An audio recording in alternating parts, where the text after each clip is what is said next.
你好，最近我发现一个特别有意思的现象，就是很多人都在问怎么扩大中文词汇量。对啊，我也注意到了。其实不光是外国朋友在学中文，连我们自己有时候也会觉得词汇不够用。就是那种感觉，想表达一个意思，但总觉得用的词不够准确，或者太单调。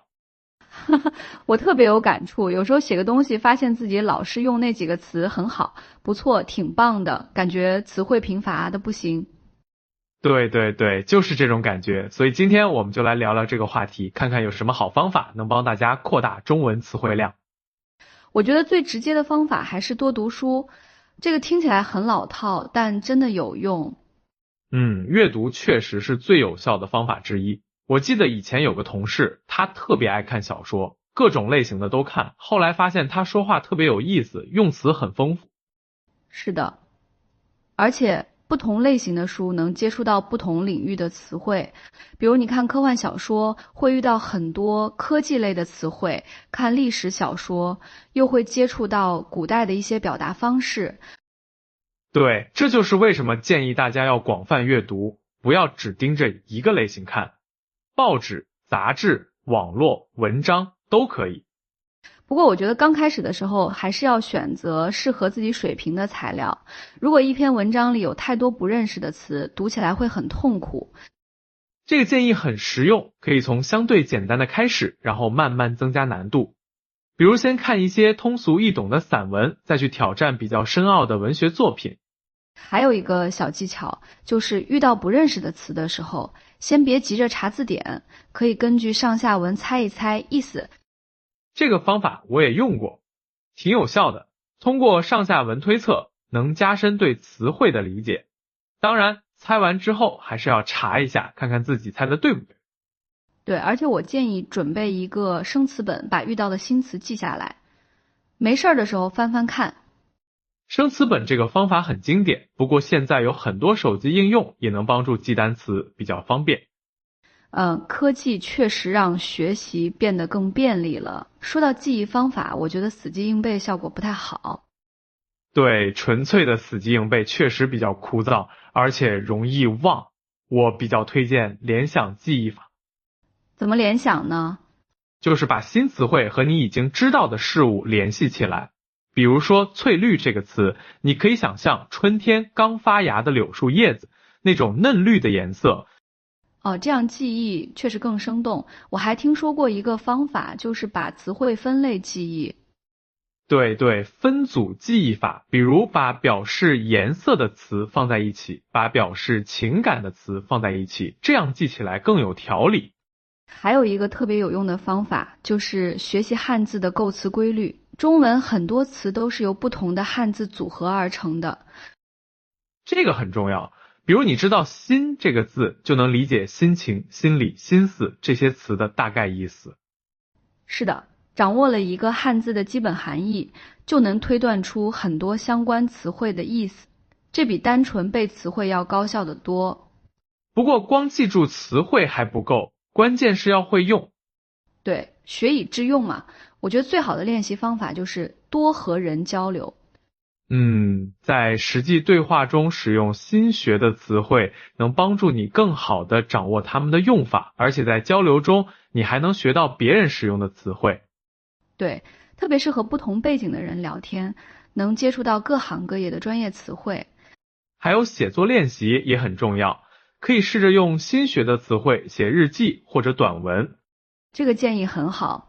写作的时候会逼着你去思考怎么准确地表达意思，自然就会用到更丰富的词汇。而且写作还能帮你发现自己词汇使用中的问题，比如某个词用的是否恰当，搭配是否正确。说到搭配，这个确实很重要。有些词意思你知道，但不知道怎么和其他词搭配使用。对，比如浓郁这个词可以说浓郁的香味，浓郁的文化氛围，但不能说浓郁的声音。所以学词汇的时候，最好连带着学习它的常用搭配。这就需要多看例句，多观察这个词在不同语境中是怎么使用的。现在有很多在线词典都提供例句，这个资源要好好利用。对，还有一些词汇学习的应用软件，功能也很强大。不过我觉得最重要的还是要坚持。是的，词汇积累是个长期过程，不可能一蹴而就。我有个朋友，他每天都会学几个新词，坚持了1年多，现在说话写文章都特别有水平。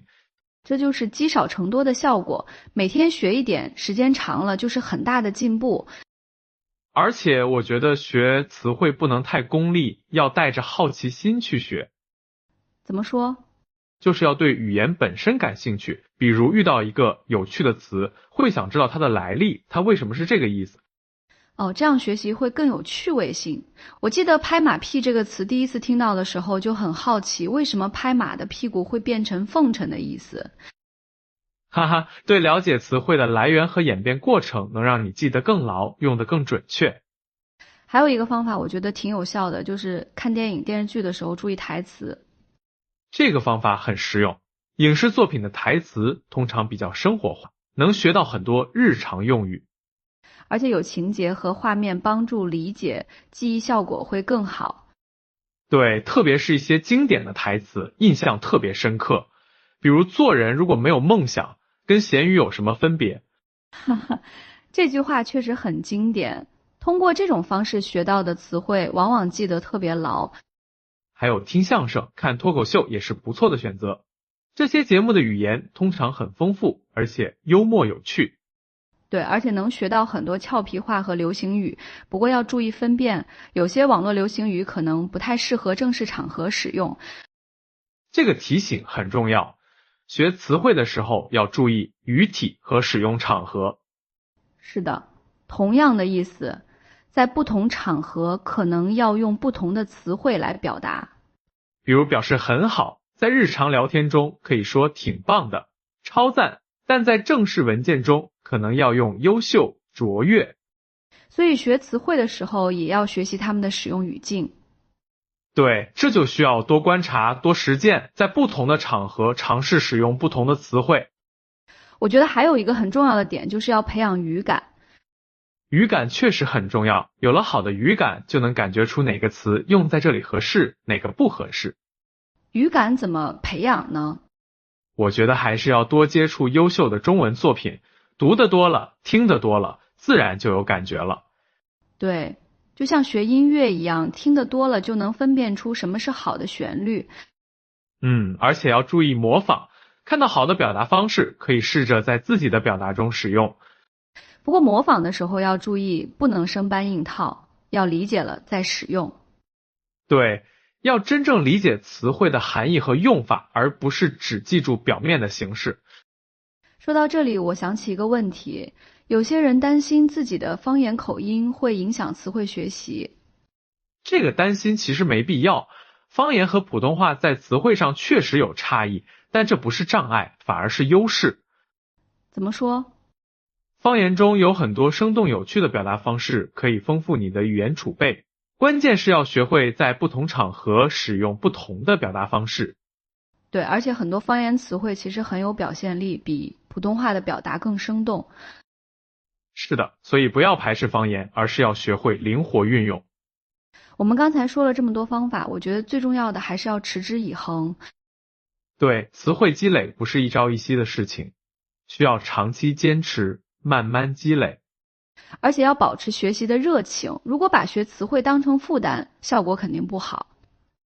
要把它当成一种乐趣。发现一个新词，就像发现一个新朋友一样。这个比喻很有意思，每个词汇都有自己的个性和特点。对，有些词很优雅，有些词很俏皮，有些词很庄重。了解它们的特点，才能用得恰到好处。我觉得学词汇还有一个好处，就是能让你更好地理解中华文化。这个说得很对，很多词汇都承载着深厚的文化内涵。比如春风得意、秋高气爽这些词，不仅仅是字面意思，还体现了中国人对自然的感受和理解。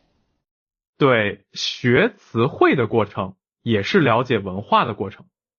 所以我觉得扩大词汇量不仅仅是为了表达更准确，也是为了更好的理解和传承文化。说得很好，词汇是文化的载体，掌握了丰富的词汇，就能更深入的理解中华文化的博大精深。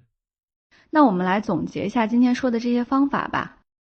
好的，首先是广泛阅读，这是最基础也是最有效的方法。然后是有策略的记忆，比如联想记忆法、分类记忆法，还有学习汉字的构词规律。